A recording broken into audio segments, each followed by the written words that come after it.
Hello, everyone. Welcome back to the second story on this channel.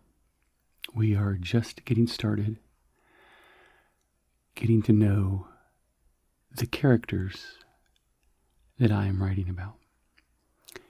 If you have any questions as far as what's going on this channel and what it's for, I encourage you to go watch the introduction video where I go into my goals for this channel and kind of what to expect.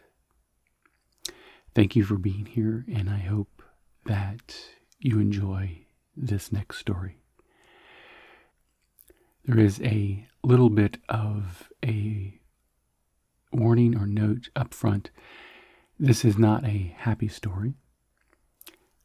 I'm kind of telling these stories as they come to my mind about these characters, and I know where I want the character to end up at the end of the story, to have experienced something that makes them who they are in the book. But I don't have these stories planned out way in advance. I'm kind of mulling over who this person is and how they would get to the point of where they are. So this story happens to be not a happy one. So I hope that you can still get lost in the story and still enjoy me telling it, even though it's not pleasant. But it's not violent or anything. So, with that being said, let's get into it. Jeremy could not go to his room. He could not run to his bed and wrap himself deep in his blankets and wait until his mom stopped crying and his dad stopped yelling. He couldn't because his room was no longer his, and his blanket, along with his bed, now lay out on the front lawn, soaking up the steady rain that fell from the sullen sky. So instead, he sat on the living room couch and tried to be as invisible as he could. The team of men and women who had walked into their lives that morning were making quick work of the family's possessions. They had started upstairs with his brothers and parents' rooms.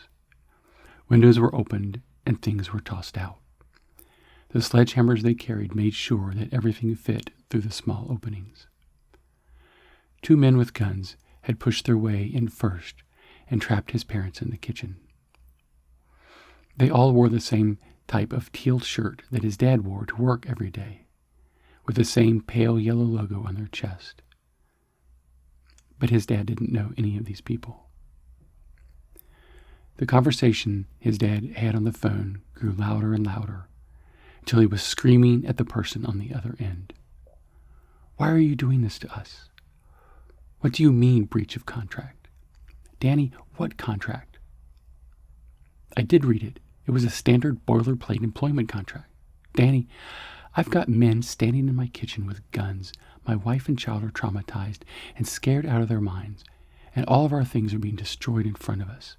And you can't give me a straight answer?" There was a long pause, and then, "No, Danny, I would never do or say something like that. Why would I? I know better than to talk about those projects." More intense silence from his dad. His mom screamed when the antique chest of drawers hit the ground outside with a splintering impact that shook the ground and made Jeremy jump. This was followed by several seconds of the small, delicate sounds of shattering glass as each of his mother's porcelain figurines were hurled into the concrete walkway one by one. Jeremy was glad his brother had already gone to work, so he didn't have to see what they were doing to his books and music. His room was next, and that's when the rage of loss and hopelessness started to build in him. Part of him wanted to charge up the stairs and try to stop them. Part of him wanted to see his things hit the ground outside. But instead, he just sat there listening. Dad had been quiet on the phone for a while. Then in a quieter, pleading tone, But I know better than that. That kind of discussion never leaves the boardroom. Nobody needed to know about that. No, wait, listen to me. I never spoke to any government, never. Why would I? I was on board with the plan. Danny, I came up with the paperwork scheme myself. You were there. His mom's tears of anger had turned into long moans, interrupted by deep sobs. Jeremy wanted to go hug her and comfort her and help them both feel better. But the men with guns would not let him, so he sat motionless. His dad again. Yes, I know it's the company's house, but why couldn't we be given time to get our stuff out? Why was I not given a chance to defend myself or prove my innocence? Danny, I thought we were... His dad couldn't speak anymore. Jeremy heard his dad sit down, and then a cold chill of fear went through his bones when he heard his dad start to cry deep tears of frustration and betrayal. Jeremy hugs himself as best he can, and his mind goes numb.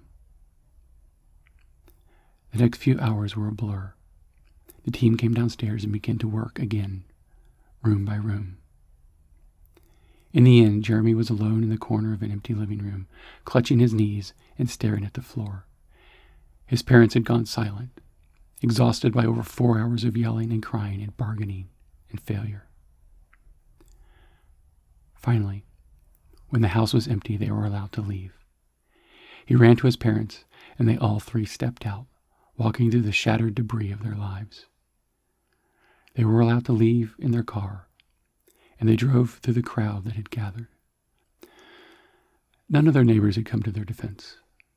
Maybe it was because of the police line holding them back. Maybe it was because they felt no compulsion to. It was only when he was older, when everyone knew him as Carl Molden, and he had orchestrated similar evictions himself, did he come to understand that what his family went through was not an accident or a miscommunication. It was a tactical move to break his parents' will to fight back, to humiliate them in front of their neighbors, and to isolate them from any source of comfort or solace. It was extremely effective. For many years afterwards, the trauma of that day haunted his family. Never again would they feel the privilege of being part of the power structure. For the rest of his life, Jeremy's parents believed the lie that they were not worthy, that they had done something wrong. Fear is a mind killer, but humiliation is a dehumanizer. The kind you don't recover from for decades, if ever. Jeremy saw that day what power really was and what it could do. His brother never could understand and never forgave the company and was eventually crushed beneath its wheels. Jeremy learned from this too. The only thing that his dad was guilty of was speaking his mind in a place and to people he thought were safe. Jeremy decided that the best way to survive the system was to be a willing part of it.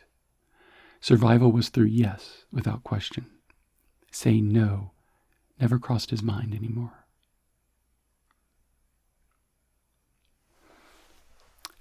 So, like I said, not a happy story, but I think a very necessary one to get my character to where he needed to be for the book. And I have to say, it was a little cathartic writing that story. It did not come completely out of thin air. So, I hope that you enjoyed that. Please leave me any comments, questions, suggestions below this video. I'm really interested in seeing how you guys are reacting to these stories, especially from a storytelling point of view. What do you think about that aspect?